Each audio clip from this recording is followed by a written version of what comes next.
सहेली।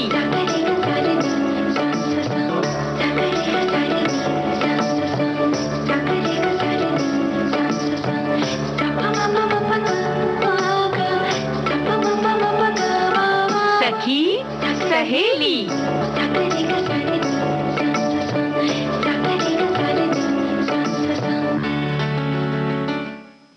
सभी सखियों और श्रोताओं को मंजी वर्मा और दीपा माहेश्वरी का नमस्कार। और इसी के साथ दीपा, स्वाधीनता दिवस की सभी को हार्दिक शुभकामनाएं, है ना। और देखो, आज हमारे सखी सहेली के मंच पर बातें होंगी हमारे स्वतंत्रता दिवस की, और इसके साथ साथ सखी विशेष में के अंतर्गत हम साहित्यकार सुमति क्षेत्र मांडे के बारे में बात करेंगे। और चूंकि आज सोमवार का दिन है दीपा, तो आज हम सुनवाते हैं सभी को धारावाहिक चित्रलेखा, है ना, उसका 19वां भाग हम सुनेंगे जी। और सौंदर्य साधना, क्योंकि आज सोमवार है तो हम क्या अपने सौंदर्य को बढ़ाने के लिए कर सकते हैं, तो वो भी उपाय बताएंगे। साथ में मस्तिष्क को स्वस्थ रखना कितना जरूरी है, इसके बारे में भी बात करेंगे। बिल्कुल। और देखो ना, आज फिजाओं में महक फैल रही है आज़ादी की। प्रभात की रश्मियाँ एकदम नई सी लग रही थी और बहुत ही प्यारी सी लग रही थी परिंदों की उड़ानें, जब हम आकाश की ओर देख रहे थे। और इन सब के बीच लहरा रहा था घर घर तिरंगा प्यारा, और सभी में सुबह से एक उत्साह दिख रहा था और उमंग और जोश का संचार दिख रहा था दीपा, क्योंकि हम मना रहे हैं आज़ादी का अमृत महोत्सव, भारत की स्वतंत्रता की 75वीं वर्षगांठ। भारत सरकार ने इस उत्सव का नाम आज़ादी का अमृत महोत्सव रखा। अमृत महोत्सव का अर्थ है भव्य उत्सव का अमृत, जो ब्रिटिश राज्य से भारत की आज़ादी के 75 साल का प्रतीक है। ये समारोह 12 मार्च 2021 को शुरू हुआ और 15 अगस्त 2023 तक जारी रहेगा। जी। और माननीय प्रधानमंत्री श्री नरेंद्र मोदी जी ने आज लाल किले से सभी हमारे देशवासियों को संबोधन किया है ना। और आज़ादी, उन्होंने कहा कि आज़ादी के अमृत महोत्सव का अर्थ आज़ादी की ऊर्जा का अमृत है, यानी स्वतंत्रता सेनानियों की स्वाधीनता का अमृत। आज़ादी का अमृत महोत्सव का मतलब है नए विचारों का अमृत, नए संकल्पों का अमृत और आत्मनिर्भरता का अमृत। बिल्कुल, क्योंकि जब हमारे जो नए विचार होंगे तो उसी हिसाब से हम उन पे संकल्प लेंगे और हम आत्मनिर्भर बनेंगे, आगे चलेंगे, काम करेंगे, है ना। तो ये इस तरह की, जब हमें मोदी जी ने, माननीय प्रधानमंत्री मोदी जी ने ये कहा, तो हम लोग वैसे भी ऊर्जा से भर जाते हैं, है ना। और 15 अगस्त सन 1947 को हमारा देश ब्रिटिश शासन से आज़ाद हुआ था। आज़ादी के 75 साल पूरे हो गए हैं और इस राष्ट्रीय त्योहार को हम सभी भारतवासी बड़े उत्साह से और देशभक्त की भावना के साथ मनाते हैं। बिल्कुल मंजरी, आज के दिन देखो ना, हम उन महान योद्धाओं को और स्वतंत्रता सेनानियों को उनका स्मृति करते हैं, उन्हें सम्मान करते हैं, जिन्होंने भारत को एक स्वतंत्र राष्ट्र बनाने के लिए अपने प्राणों की आहुति दी। स्कूलों में, कॉलेजों में, दफ्तरों में, हर प्रमुख संस्थाओं में, या बल्कि मतलब यहाँ सब जगह तो कार्यक्रम हो ही रहे, हर घर में और हर सोसाइटी में आज तो कार्यक्रम आयोजित हो रहे हैं और देशभक्ति के गीत बजाए जा रहे हैं, लोग भाषण दे रहे हैं, बहुत सारे रंगारंग कार्यक्रम हो रहे हैं। बिल्कुल। और इस रंगारंग कार्यक्रम के साथ साथ सांस्कृतिक कार्यक्रम, सम्मान भी दिए जा रहे हैं और मिठाइयाँ बांटी जा रही हैं, और प्रभात फेरी भी निकली, और पूरा दृश्य उस समय बड़ा मनमोहक लगता है जब हम ये सब देखते हैं। और इस दिन का भव्य आयोजन दिल्ली के लाल किले पर किया जाता है, और इस दिन हर जगह तिरंगा शान से अपना मस्तक ऊंचा की हवा में लहराता है। बिल्कुल।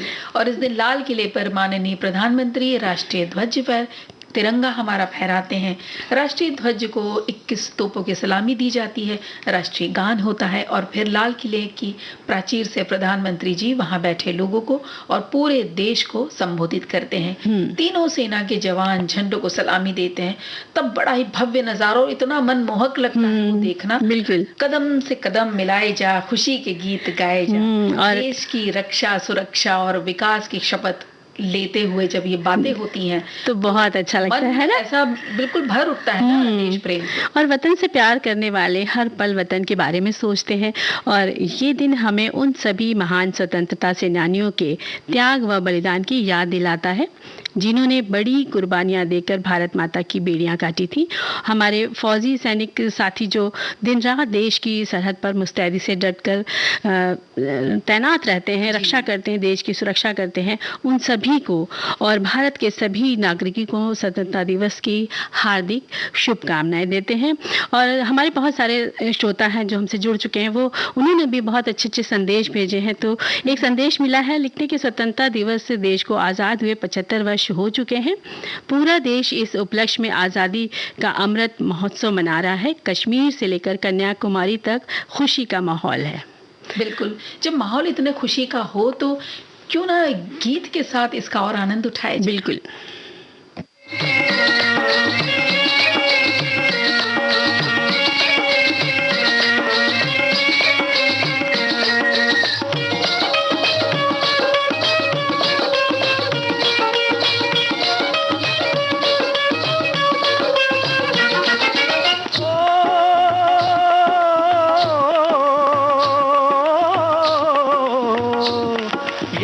है वीर जवानों का, अलबेलों का, मस्तानों का, इस देश का यारो, इस देश का यारो क्या कहना, ये देश है दुनिया का गहना।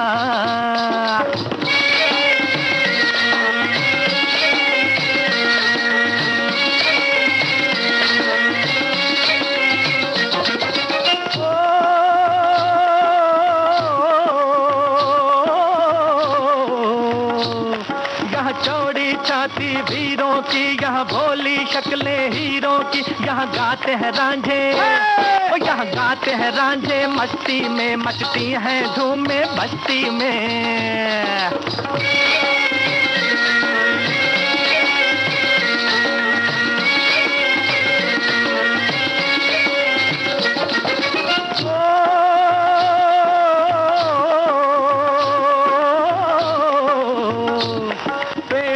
बहारे झूलों की, राहों में कतारे फूलों की, यहाँ हंसता है सावन, यहाँ हंसता है सावन, बालों में खिलती हैं कलियां गालों में।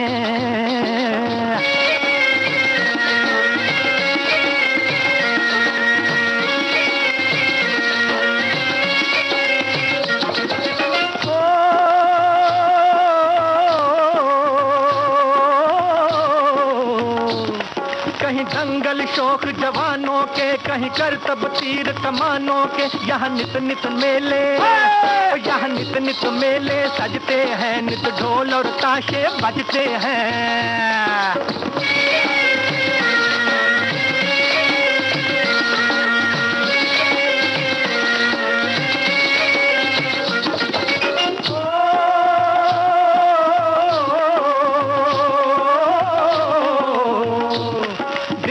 के लिए दिलदार हैं हम, दुश्मन के लिए तलवार हैं हम, मैदान में अगर हम डट जाएं, मुश्किल है कि पीछे हट जाएं।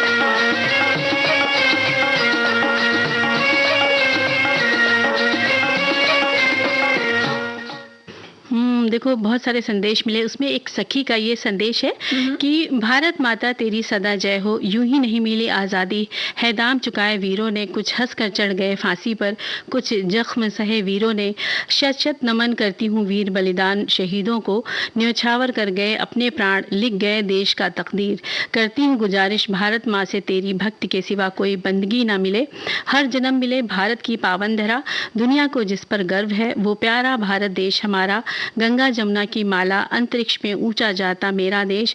स्वतंत्रता दिवस की बहुत बहुत शुभकामनाएं और बधाई दी है इन्होंने। बड़ा प्यारा सा संदेश इन्होंने भेजा है। बिल्कुल, और देखिए इस भाव में वो भाव विभोर हो चुकी है और इसी तरह से आज तो देश के और हमारे श्रोता भी सारे इसी भावना से बिल्कुल अपने आप को भरे हुए हैं। तो उन्होंने एक हमारी सखी हैं वो लिख रही हैं कि वीर तुम बढ़े चलो, धीर तुम बढ़े चलो, हाथ में ध्वजा रहे, बाल दल सजा रहे, ध्वजा कभी झुके नहीं, तुम निडर डटे चलो, वीर तुम बढ़े चलो, वीर तुम बढ़े चलो। तो जब कविता पढ़ते थे तो आज़ादी का मतलब, छोटे थे तो पता नहीं था बचपन में, और उस वक्त लगता था बस जश्न का और उस माहौल का, और स्कूल में और फिजाओं में फैला रहता था नए सफ़ेद कपड़े और जूते पहनना, स्कूल में मिलने वाले वो जो मिठाइयाँ हैं, बस वही हम समझते थे कि यही स्वतंत्रता प्राप्ति है। लेकिन अब कहती है कि झंडे को सलामी देना, प्रणाम करना, और भारत माता और उन सभी को अपने लिए जो उनके मन में जो भावना है, उसमें वो इतनी ज्यादा भाव विभोर हो चुकी है कि उन्होंने बहुत सारी बातें लिखी हैं।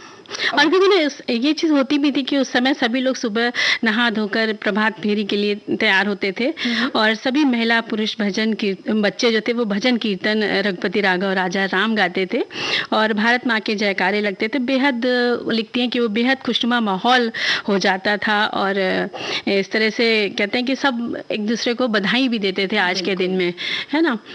और एक हमारी सखी ने, उन्होंने लिखा, कश्मीर से लेके कन्याकुमारी तक हर जगह आज खुशी का माहौल है।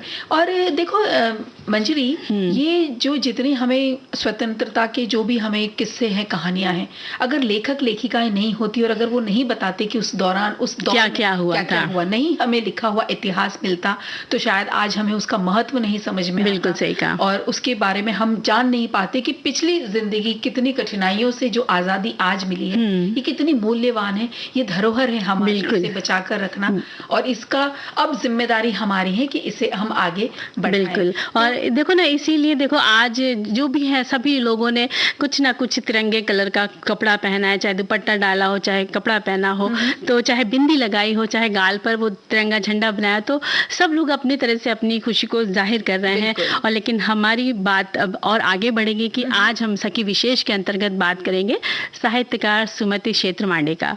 मराठी साहित्य में अनेक प्रसिद्ध साहित्यकार हुए। महिला साहित्यकारों में साहित्य के क्षेत्र में अपनी कलम से साहित्य में अतुलनीय योगदान देने वाली वरिष्ठ लेखिका साहित्यकार सुमति क्षेत्रमांडे जी का जिक्र हम करने जा रहे हैं। और आपका जन्म 7 मार्च सन 1913 को रत्नागिरी जिले के जापड़े गांव में हुआ था। आपके पिता बाल कृष्ण पंत रेगे राजस्व विभाग में इंस्पेक्टर थे। सुमति की स्कूली शिक्षा नासिक से हुई। हमेशा अव्वल आती थी। नासिक केंद्र से मैट्रिक किया इन्होंने, और परीक्षा उत्तीर्ण करने वाली वो पहली छात्रा थी जी। और स्कूल के दौरान ही कई पत्रिकाओं और पांडुलिपियों को उन्होंने लिखा। मराठी विषय में प्रथम आई थी। मैट्रिक में उन्होंने कला में विशेष लेने के बजाय मैट्रिक के बाद, तो क्योंकि वो डॉक्टर बनने का उनका सपना था, तो उन्होंने कला में प्रवेश नहीं लिया है ना, और उन्होंने विज्ञान विभाग में दाखिला लिया और पुणे से चिकित्सा की शिक्षा की। उनकी सारी शिक्षा छात्रवृत्ति पर ही हुई। माँ की मृत्यु के बाद भाई बहनों की जिम्मेदारी उन पर आ गई, इसलिए MBBS तक की शिक्षा पूरी करने के बाद उन्होंने कुछ समय के लिए बड़ौदा संस्थान में काम किया, और 1948 में वे आगे की शिक्षा के लिए आयरलैंड चली गई। और 1950 में वापस आकर कोल्हापुर में उन्होंने अपना क्लिनिक खोला, और इसी दौरान उनकी पहली कहानी वदल स्त्री पत्रिका में प्रकाशित हुई। और उन्होंने 1947 में आयोजित किर्लोस्कर कहानी प्रतियोगिता में दूसरा पुरस्कार भी जीता। उन्होंने इसी दौरान बड़ौदा में नौकरी की, और काम के सिलसिले में उनका कई जगहों पर आना जाना लगा रहता था। वे दभोई, पादरा, कड़ी, अमरौली और नवसारी गईं। और बड़ौदा प्रवास के दौरान उनकी मुलाकात मालती बाई दांडेकर से हुई, और उनका लेखन के प्रति प्रेम जो था वो बढ़ता चला गया। और गुजरात में रहते हुए उन्होंने अपना पहला उपन्यास आधार लिखा।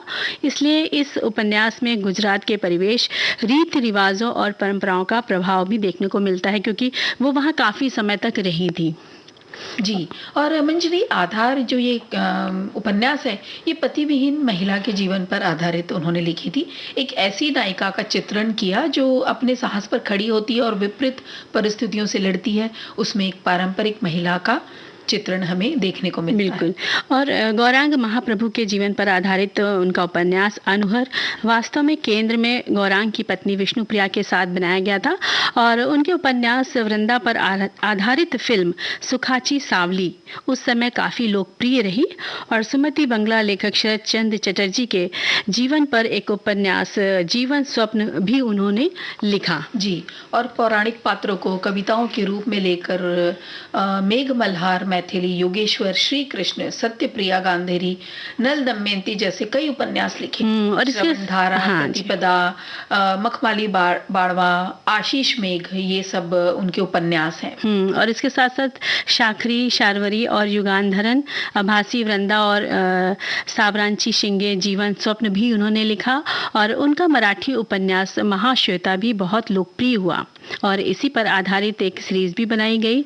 और उनका विवाह उन्होंने किसी कारणों से नहीं हुआ और अपना पूरा समर्पण उन्होंने साहित्य लेखन में दिया। जी, 31 उपन्यास, 26 कहानियां संग्रह हैं, 2 नाटक और एक कविता संग्रह है। मराठी भाषा के अलावा आपने कन्नड़, गुजराती, हिंदी, अंग्रेजी और बंगाली भाषाओं में भी लिखा। क्योंकि काफी समय गुजरात में बीता तो उनको यहाँ की रीति रिवाजों का और यहाँ की संस्कृति का बहुत ज्ञान हो चुका था। उनके कई उपन्यासों का अनुवाद भी गुजराती में किया गया। आप चिकित्सा के क्षेत्र में लेखन में भी लगी रही थी, मतलब आप डॉक्टर भी थी, साथ में अपना लेखन भी करती थी और इस तरह से वो 2 पेशे में अपनी सेवाएं दे रही थी। और इतनी अच्छी सी लेखिका जो जितना उनका साहित्य में योगदान है और उन्होंने चिकित्सा के क्षेत्र में भी योगदान दिया, वो हमें छोड़कर 8 अगस्त सन 1948 में इस संसार से सदा के लिए विदा हो गई। और दीपा, अब सुन लेते हैं एक प्यारा सा गीत।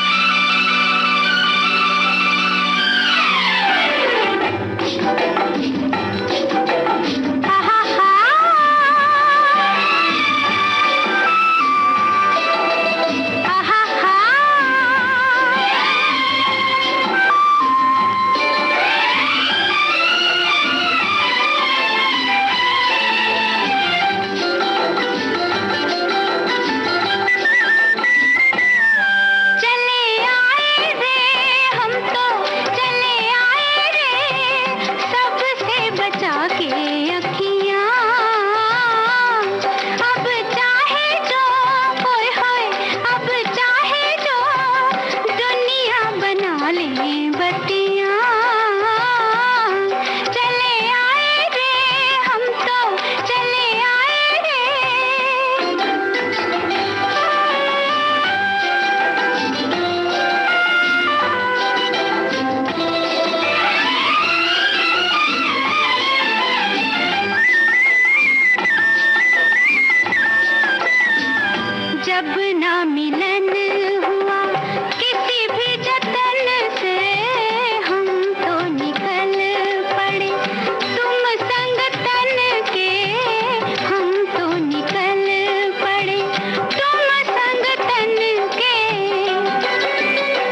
कितना प्यारा सा ये गीत था। और देखो ना बहुत सारे कमेंट्स अपने हम लोग को भेजे हैं। आज तो देश प्रेम की भावना से सभी ओतप्रोत है ना, सोशल मीडिया, और होना भी चाहिए, क्यों नहीं?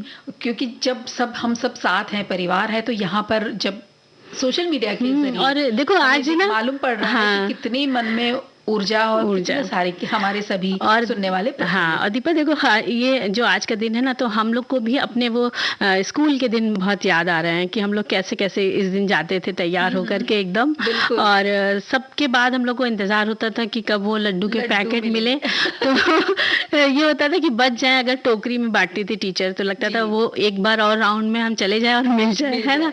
लेकिन तो ऐसे ही होता है, बचपन ऐसे ही होता है। लेकिन चलो अब कोई संदेश तुम देख रही बड़ी देर से, बताओ क्या है? ये बिल्कुल एकदम पढ़ने का मन कर रहा है। हमारी एक सखी ने लिख भेजा है, कह रही है, लिन ने कविता लिख भेजी है।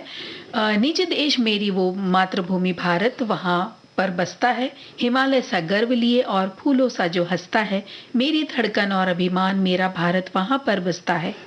भूत भविष्य का भेद है भारत, उपनिषदों का संग्रह वेद है भारत, मर्यादा से स्वयं राम है भारत, निज पिता को प्रणाम है भारत, गीता का सार है भारत, रामायण का भार है भारत, अर्जुन का गांडीव है भारत, मन की गति से तीव्र है भारत, नारी का सम्मान है भारत, वेद व्यास का ज्ञान है भारत, पृथ्वीराज का तीर है भारत, अशोक सा वीर है भारत, भगत आजाद की क्रांति है भारत, ऋषि मुनियों की शांति है भारत, टैगोर का शब्द है भारत, चाणक्य का अर्थ है भारत, धर्म कर्म का मंत्र है भारत, विष्णु शर्मा का पंचतंत्र है भारत, हिमालय है श्वेत है भारत, सबका पेट भरता खेत है भारत, राहगीर को छांव है भारत, प्रेम बांटता गांव है भारत। बहुत ही प्यारी से इन्होंने लिखकर भेजी है। और ऐसी कविताएं जब भी पढ़ते तो बस खुश हो जाता है मन, है ना। और जो बात कर रही थी ना, तो उनके बचपन में जब स्कूलों में तो हम वो राष्ट्रीय गीत या कोई ऐसे देशभक्ति के गीत हमें याद कराए जाते थे। और एक ग्रुप होता था, हाँ, जो कि सिंगिंग ग्रुप होता था, पूरा मतलब 4-5 लड़कियां मिलकर के एक देशगान को गाती थी। और दीपा इसके साथ साथ हम बता दें कि हफ्ते 10 दिन पहले से ही हम लोग तैयारियां करने लग जाते थे कि रंगोली भी बनानी पड़ती थी झंडे के पास में। तो हम लोगों को उस समय बोला जाता था चोकर अपने अपने घर में बांट दिए जाते थे कि आज तुम जो हो चोकर जो है तुम्हारे जिम में लाल रंग का है, फलानी के लिए हरा है। सब लोग बदल बदल के अपने घर से चोकर रंग के धूप में सुखा के लाते, तो वो भी बड़ा जरा काम होता था घर जा करके, और बहुत अच्छा लगता था। और साथ में वो पतंगी तिकोनी पतंगियां होती थी, पेपर से वो सुतली पर बनाई जाती थी, गोंद वगैरह लेई बना करके चिपकाते थे, पतंगी कागज से झालर बनाई जाती थी। तो वो बना के हम लोग स्कूल में ही बनाते थे, वहीं से कागज मिलता था, तो हम लोग छुट्टी के पीरियड में बना के उसको रखते थे वहां पर। तो वो सब भी बड़ा पूरा मजा आता था कि हाँ हम लोग आज के दिन के लिए इतनी तैयारी पहले से कर रहे हैं। और स्कूल की यूनिफॉर्म को अच्छे से तैयार रखना, हाँ, कि आज जाना है 15 अगस्त, बिल्कुल तो अच्छे बिल्कुल कपड़े साफ सुथरे होने चाहिए। और कभी कभी पता क्या होता था कि लाइट चली गई तो कपड़ों की प्रॉब्लम समस्या कि प्रेस कैसे करे, तो बस वो मलमल के दुपट्टे होते तो भाई तहा के उसको कस के दबा के रखा जाता था गद्दे के नीचे और पहन के बहुत तरह तरीके। देखो एक हमें और अच्छा सा कमेंट दिख गया, वो भी पढ़ लेते हैं कि लिखा है कि आज हम अपने घरों में झंडा फहराकर बहुत ही प्रसन्नता का अनुभव कर रहे हैं। मेरी कॉलोनी में हर घर में झंडा फहराया गया है। हम सबके लिए गौरव और सम्मान की बात है। धन्य है वे वीर, वे शहीद जिनके त्याग और बलिदान से आज हम अपने घरों में आराम से रह रहे हैं। शत शत नमन। वाकई उनकी बदौलत ही हम सब सुख की नींद सोते हैं, है ना। और अब एक गीत सुन लेते हैं। बिल्कुल।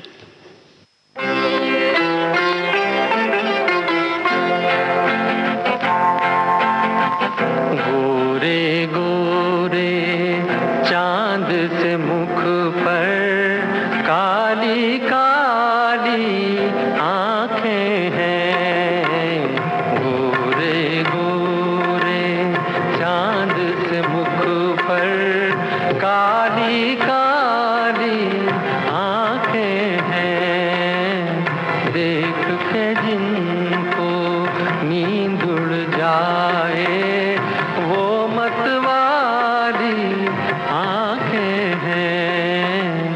गोरे गोरे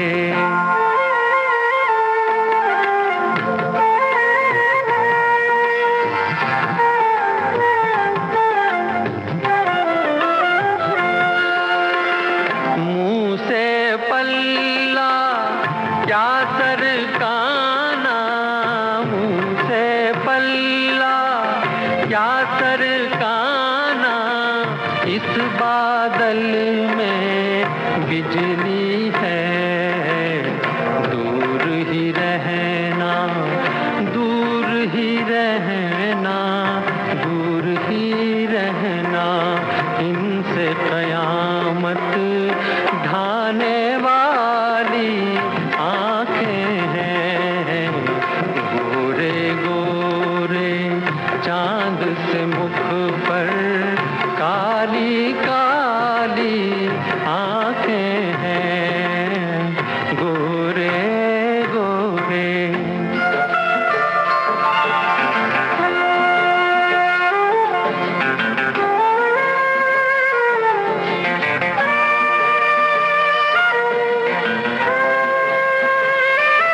में क्या आंखें आंखें आंखें आंखें आंखें आंखें सब है बराबर, कौन निराली आंखें हैं, गोरे गोरे चांद के मुख पर काली काली आंखें हैं, गोरे गोरे।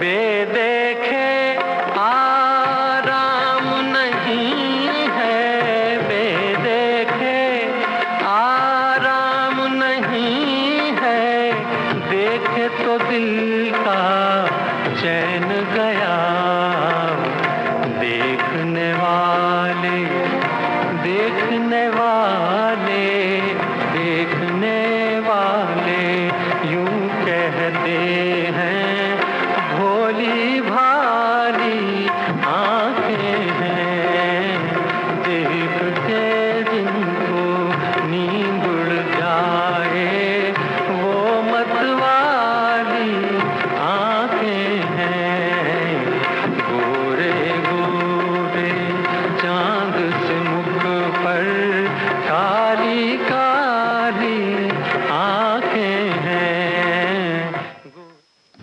दीपा देखो, एक और संदेश मिला है कि भारत माँ के अमर सपूतों, पथ पर आगे बढ़ते जाना, पर्वत नदियाँ और समंदर हंस कर पार सभी कर जाना, तुमसे हिमगिर की ऊंचाई, सागर जैसी गहराई है, लहरों की मस्ती और सूरज जैसी तरुणाई है तुमसे। भगत सिंह राणा प्रताप का बहता रक्त तुम्हारे तन में, गौतम गांधी महावीर सा रहता सत्य तुम्हारे मन में, संकट आया जब धरती पर तुमने भीषण संग्राम किया, मार भगाया दुश्मन को फिर जग में अपना नाम किया, आने वाले नए विश्व में तुम भी कुछ करके दिखाना, भारत के उन्नत ललाट को जग में ऊंचा और उठाना, जग में ऊंचा और उठाना। और कार्यक्रम में एक अंतराल का समय, तो अंतराल लेके हम फिर लौटते हैं।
अंतराल के बाद हम एक बार फिर स्वागत है सभी का।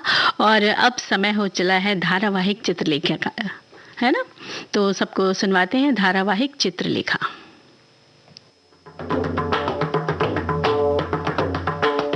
चित्रलेखा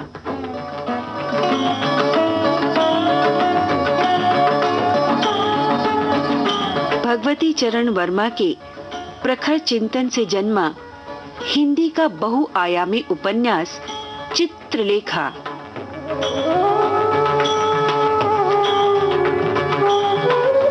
हिंदी के माथे की गौरव बिंदी चित्रलेखा।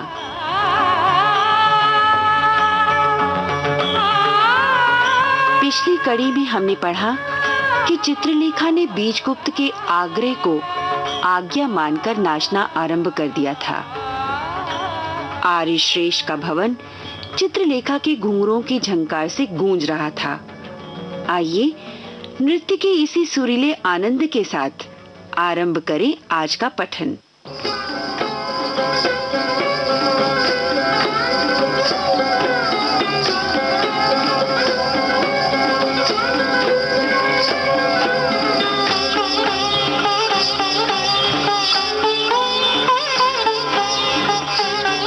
सब लोग चित्रलेखा की प्रशंसा कर रहे थे और चित्रलेखा अपना कौशल दिखा रही थी। इसी समय प्रहरी ने योगी कुमार गिरी और उनके शिष्य के आगमन की सूचना दी। मृत्युंजय ने वीणा रख दी। वे कुमारगिरी का स्वागत करने बाहर गए। मृत्युंजय के वीणा रखने के साथ ही चित्रलेखा का नृत्य बंद हो गया। मृत्युंजय कुमारगिरी को भीतर ले आए। कुमारगिरी के साथ विशाल देव भी था। कुमारगिरी के सामने सब लोग खड़े हो गए। उसी समय चित्रलेखा ने बीजगुप्त से कहा, मैं अब जाऊंगी, बहुत अपमान हो चुका मेरा। वो कैसे? मेरी दृष्टि में कला का सर्वोच्च स्थान है। जो मनुष्य कला का अपमान करता है वो मनुष्य नहीं है, पशु है। मृत्युंजय को कुमारगिरी का स्वागत करने के लिए नृत्य को बंद करा देना मेरा अपमान नहीं है तो क्या है? जैसी तुम्हारी इच्छा। सामंत मृत्युंजय, मैं जाने की आज्ञा चाहती हूँ। मृत्युंजय के उत्तर देने के पहले ही कुमारगिरी ने उत्तर दिया, क्या मेरी उपस्थिति तुम्हें अरुचिकर है नर्तकी? नहीं योगी, तुम्हारी उपस्थिति संसार में किसी को अरुचिकर नहीं हो सकती, इतना विश्वास रखो। मेरे यहाँ से जाने का दूसरा कारण है। पर तुमने जाने का अवसर उचित नहीं चुना। तो फिर मैं नहीं जाऊंगी। मृत्युंजय ने वीणा फिर उठाई, पर चित्रलेखा ने नृत्य आरंभ करने से इनकार कर दिया। इस बार यशोधरा ने आगे बढ़कर चित्रलेखा से कहा, बहन, तुम्हारी बात मैंने नहीं टाली थी। इस बार मेरा अनुरोध है कि तुम नृत्य करो, और मेरा अनुरोध तुम ना टालोगी, इसका मुझे पूर्ण विश्वास है। चित्रलेखा ने यशोधरा का अनुरोध वास्तव में न टाला। उसने नृत्य आरंभ कर दिया।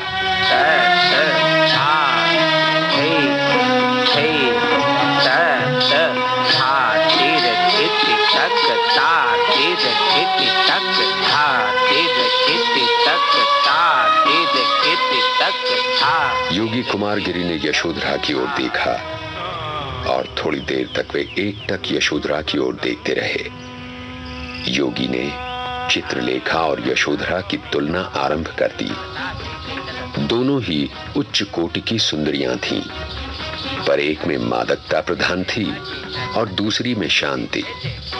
चित्रलेखा की मादकता भयानक थी, उसका नृत्य उसकी सजीवता की प्रतिमूर्ति, पर साथ ही यशोधरा की शांति अथाह सिंधु की भांति थी, जिसमें पढ़कर मनुष्य अपने आप को भूल जाता है। चित्रलेखा जीवन की हलचल थी, यशोधरा मृत्यु की शांति। कुमारगिरी को अनुभव हुआ मानो वो संसार की ओर आकर्षित हो रहा है। अनुराग की सजीवता विराग की अकर्मण्यता पर विजय पा रही है। नृत्य समाप्त हुआ। मृत्युंजय ने दासी से पूछा, दासी, भोजन में कितना विलंब है? भोजन तैयार है, केवल आज्ञा की देर है। आमंत्रित अतिथि भोजन गृह में जाकर बैठ गए। दासियों ने भोजन परसना आरंभ किया। बीजगुप्त के पास यशोधरा बैठी। चित्रलेखा यशोधरा के पास थी और उसी के पास श्वेतांक। भोजन आरंभ हुआ और पास बैठे हुए अतिथियों में वार्तालाप। यशोधरा पहले कभी बीजगुप्त से न बोली थी। बीजगुप्त ने कहा, देवी, आज पहली बार हमारा पूरा परिचय हुआ है और इस परिचय पर मैं अपने को बधाई देता हूं। मेरा परिचय कोई महत्व की बात नहीं है। भगवान करे ये परिचय घनिष्ठता में परिणित हो और घनिष्ठता जीवन के पवित्र बंधन में। यशोधरा ने कृतज्ञता भरे नेत्रों से चित्रलेखा की ओर देखा। बीजगुप्त ने कौतूहल से, पर श्वेतांक एकटक यशोधरा की ओर देख रहा था। एकाएक यशोधरा की आंखें श्वेतांक से मिल गईं। इस समय तक यशोधरा ने श्वेतांग को न देखा था। अपने भवन में आमंत्रित प्रत्येक व्यक्ति को वो पहचानती थी। श्वेतांग केवल ऐसा व्यक्ति था जिसको वो नहीं जानती थी। यशोधरा ने बीजगुप्त से पूछा, ये नवयुवक कौन है? मेरा सेवक और साथ ही मेरा छोटा भाई। सेवक और छोटा भाई? ये कैसे? यह इस प्रकार कि इस व्यक्ति का नाम श्वेतांग है। यह भी क्षत्रिय नवयुवक है और उच्च कुल का है, पर अभी तक ब्रह्मचारी है और अपने गुरु के साथ रह रहा है। गुरु ने पाप का पता लगाने के लिए इस व्यक्ति को मेरे पास छोड़ दिया है। मेरे द्वारा यह नवयुवक समाज में पदार्पण कर रहा है। पाप का पता लगाने के लिए इनके गुरु ने इनको आपके पास भेजा है? क्या वास्तव में आपका स्थान अथवा आपके व्यक्तित्व से संपर्क पाप का पता लगाने का उपयुक्त स्थान है? बीजगुप्त मन ही मन हंसा। कितनी भोली बालिका थी और कितनी भ्रम में थी। पापी से पापी मनुष्य नहीं कह सकता कि वो पापी है। प्रत्येक व्यक्ति अपने को अच्छा समझता है। अपने को ठीक तरह से समझना उसके लिए असंभव है। यदि श्वेतांग इस निर्णय पर पहुंचे कि मैं पापी हूं, तो मैं वास्तव में पापी हूं। यशोधरा के उर में एक ठेस सी लगी। जिस व्यक्ति के प्रणय बंधन की कल्पना से उसका हृदय प्रफुल्लित हो उठा था, वही व्यक्ति एक बहुत बड़े आचार्य द्वारा पाप का पता लगाने का उपयुक्त साधन माना गया था। उसने श्वेतांग की ओर देखा। कितना भोला और सुंदर नवयुवक था। और बीजगुप्त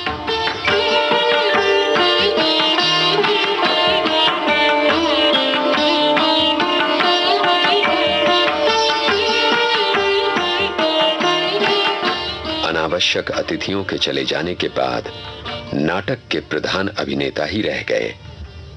योगी कुमार गिरी, विशाल देव, चित्रलेखा, बीजगुप्त और श्वेतांग, केवल इन्हीं व्यक्तियों को मृत्युंजय ने रोक लिया था। थोड़ी देर तक मौन रहने के बाद मृत्युंजय ने बीजगुप्त का हाथ पकड़ा।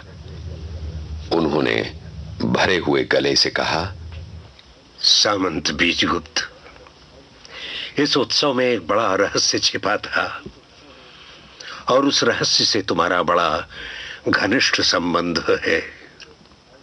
और मुझे पूर्ण आशा है कि वृद्ध मृत्युंजय की बात अस्वीकृत नहीं होगी।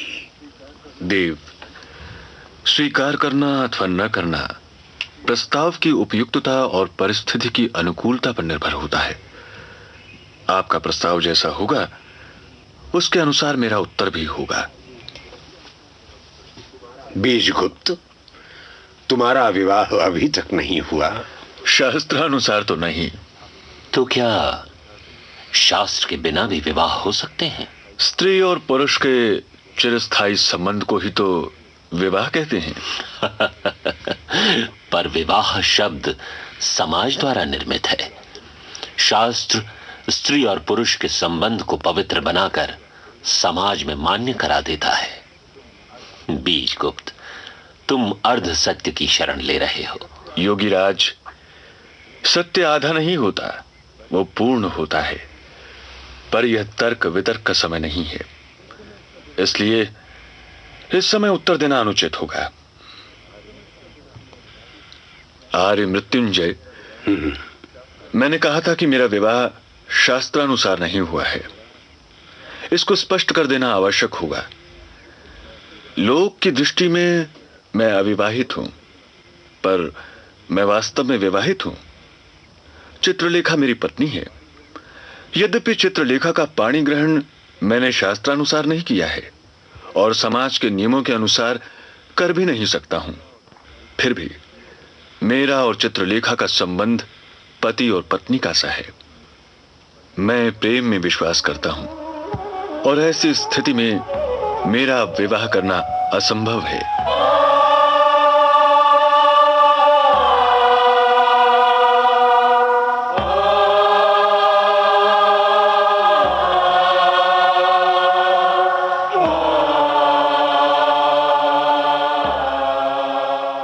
बीजगुप्त ने जो कहा हृदय की पूरी सच्चाई से कहा।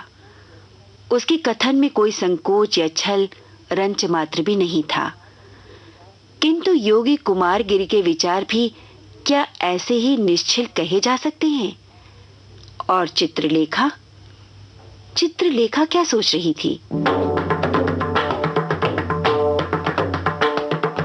आज की कड़ी में जिन पात्रों को हमने पढ़ा वे थे चित्रलेखा, बीजगुप्त, यशोधरा, मृत्युंजय और योगी कुमारगिरी। इन पात्रों को अपने स्वर के परिधान से आभूषित करने वाले कलाकार थे दिशि दुग्गल, कमल शर्मा, सुलक्षणा खत्री, विनोद शर्मा और सुधीर पांडे। सूत्रधार थे हरीश भिमाणी।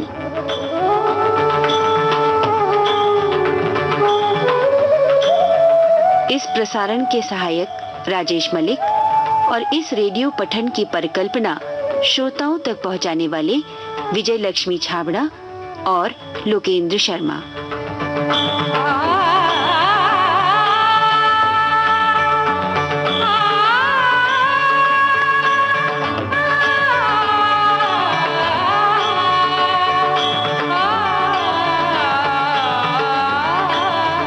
अब बीनू कलसी को विदा कीजिए। नमस्कार।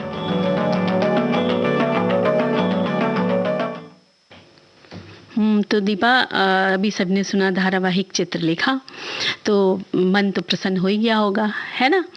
तो इसी के साथ अब सुन लेते हैं गीत।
दीपा, गाने सुनकर भी देखो मस्तिष्क जो है हमारा वो खुश हो जाता है, प्रसन्न हो जाता है। और जब हमें स्वस्थ मस्तिष्क रखना है तो उसके लिए हमें घूमना भी होगा, टहलना होगा और उन चीज़ों के दूर होना होगा जो जैसे कि हेडफोन लगाकर हम तेज़ आवाज़ में गाने सुनते हैं तो हमारे कानों पर असर पड़ता है, रात की नींदों पर असर पड़ता है, कहीं ना कहीं वो बोल हमें परेशान करते हैं, हमें सर दर्द की शिकायत भी रहती है। तो इस तरह की चीज़ें हमें नुकसानदेह ही होती है, लेकिन फिर भी लोग सुनते ही हैं देखो। और जैसे ज़्यादा काम आपको करना है तो बल्ब की रोशनी के बजाय आप सूरज की रोशनी में काम करें तो बहुत अच्छा लगता है। और तो सुबह की हाँ मतलब दिन में आप उजाले में काम करेंगे तो ज़्यादा काम खत्म कर ले। और ध्यान करें, मेडिटेशन करें, व्यायाम करें। और देखो हमारी सखी ने लिख के भेजा है कि स्वस्थ मस्तिष्क स्वस्थ शरीर दोनों एक दूसरे के पूरक हैं। किसी ने कहा है कि स्वस्थ शरीर में स्वस्थ मस्तिष्क निवास करता है। मानव मस्तिष्क तंत्रिका तंत्र का कमांड सेंटर है। ये एक जटिल कार्य द्वारा विचार, स्मृति, गति और भावनाओं को सक्षम बनाता है, जो जैविक विकास का उच्चतम उत्पाद है। तो इस तरह की बातें ध्यान रखने वाली। और अपने एक और लिखा है हमारी सखी ने कि ये लिख रहे हैं कि आप मन में कुछ बुरे विचार नहीं लाएंगे अगर स्वस्थ मस्तिष्क है तो, अगर मन स्वस्थ मन है तो, और मस्तिष्क भी स्वस्थ रहेगा। सकारात्मक विचार भी रखें, मेडिटेशन करें, प्रकृति के सानिध्य में रहें जैसे तुमने अभी कहा, और मन खुश तो दिमाग भी खुश। बिल्कुल। और इसके साथ साथ आप शतरंज खेलिए, कैरम खेलिए, और जो तर्क शक्ति पर आधारित खेल होते हैं उनको खेलिए, वर्ग पहेली कीजिए और कुछ क्रिएटिव वर्क कीजिए। आप चाहे कुछ बनाइए, डेकोरेटिव चीजें बनाइए। इसके साथ साथ अपना थोड़ा वक्त अपने दोस्तों के साथ, अपने परिवार वालों के साथ, अपने अड़ोस पड़ोस के साथ बिताइए और खेलिए। और जब आप मन की बातें एक दूसरे से करते हैं तो आपका मस्तिष्क जो है वो हमेशा खुश हो जाता है। और जैसे तुम कह रही थी ना कि हाँ थोड़ा वक्त ये मोबाइल या किसी भी तरह के गैजेट से थोड़ा दूर रहें और बाहर थोड़ा निकले, सैर करें, दोस्तों के साथ करें या परिवार के साथ करें। आपको अपने माता पिता के साथ घूमना अच्छा लगता है, कहीं बाहर जाइए। और शनिवार रविवार आया अगर आप जा सकते हैं तो बिल्कुल आप पिकनिक पर चले जाइए। तो ये सारी बातें इस तरह से हमारा जब मस्तिष्क स्वस्थ रहेगा, तन भी स्वस्थ रहेगा, बातें अच्छी अच्छी सोचेंगे और फिर गीत भी तो अच्छे अच्छे गुनगुनाएंगे।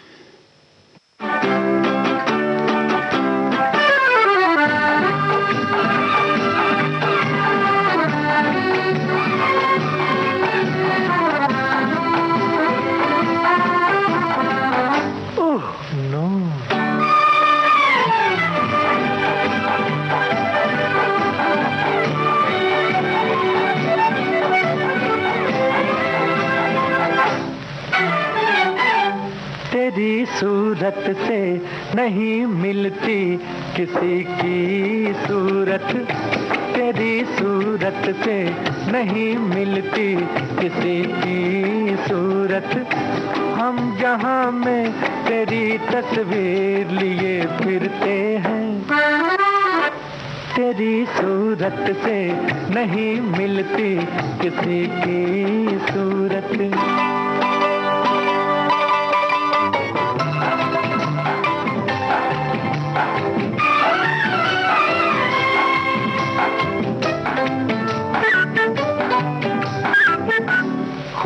चेहरा है तेरा, दोनों जहां है पागल, सामने तेरे है फीका वो हंसी ताज महल। तेरी जुल्फों ने सनम दिल मेरा बांध लिया, तूने ऐ जाने सितम प्यार का जाम दिया। जुल्फ की हम जवां जंजीर लिए फिरते हैं, तेरी सूरत से नहीं मिलती किसी की सूरत।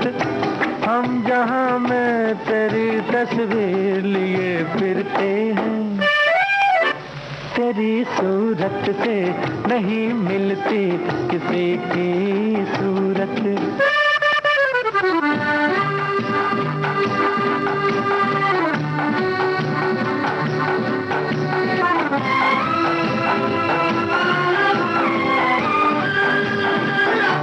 ये तो दुनिया है यहाँ एक नहीं लाख हंसी, जो अदा देखी है तुझ में वो किसी में भी नहीं। सामना तेरा जब होगा तो कयामत भी होगी, आँख जब तुझसे मिलेगी तो मोहब्बत भी होगी। प्यार की हम अजब तासीर लिए फिरते हैं, तेरी सूरत से नहीं मिलती किसी की सूरत।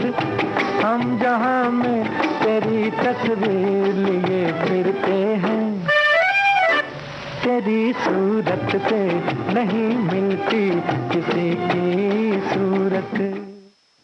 तो दीपा देखो, प्यारी सी सूरत पाने के लिए कुछ तो मेहनत करनी पड़ती है ना। तो आज हम बात करेंगे सौंदर्य साधना के अंतर्गत आलू के फेस पैक के।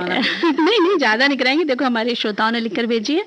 तो ये लिखते हैं कि इंस्टेंट ग्लो पाने के लिए आलू के रस में चावल का आटा, कॉफी, शहद या ग्लिसरीन मिलाकर आप 15 से 20 मिनट तक चेहरे और गर्दन पर लगाकर बाद में साफ करें और आपके चेहरे पर फेशियल जैसा ग्लो आ जाएगा, ये लिखते हैं। और इसी के साथ देखो हम जो है ना 1 चम्मच, जैसे मुहासों के लिए हमें पैक बनाना है तो 1 बड़ा चम्मच आलू का रस या गूदा या 1 बड़ा चम्मच टमाटर का रस उसका ले सकते हैं, आलू का रस ले सकते हैं और 1 बड़ा चम्मच शहद मिला लें सबको और इसका चिकना पेस्ट बना लें। अब इसको आप दिन में 2 बार लगाइए। और टमाटर और आलू एंटीऑक्सीडेंट से भरपूर होते हैं जो मुक्त कणों से लड़ने में मदद करते हैं और कीटाणु और जीवाणु से आपकी त्वचा पर उसको दूर करते हैं। यानी कि तुम्हारे पास ना बहुत सारे टिप्स हैं, तो एक टिप और तुम ही दे दो। दे दे चलो जो ठीक है। पिगमेंटेशन के लिए पैक बनाना है तो 1 चम्मच आलू का रस, 1 चम्मच चावल का आटा और 1 चम्मच नींबू का रस, 1 चम्मच शहद, इन सबको मिलाकर आप गाढ़ा पेस्ट बनाइए और चेहरे गर्दन पर लगाइए, सूखने दीजिए और जब सूख जाए तो पानी लगाकर आप उसको स्क्रब करके हटा दें। तो जब सूख रहा हो तब चलते चलते गाना भी तो सुन सकते हैं ना? बिल्कुल सुन सकते हैं। हाँ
तो बड़ा चेहरा चमकेगा तो भाई प्यार तो हो गई है ना।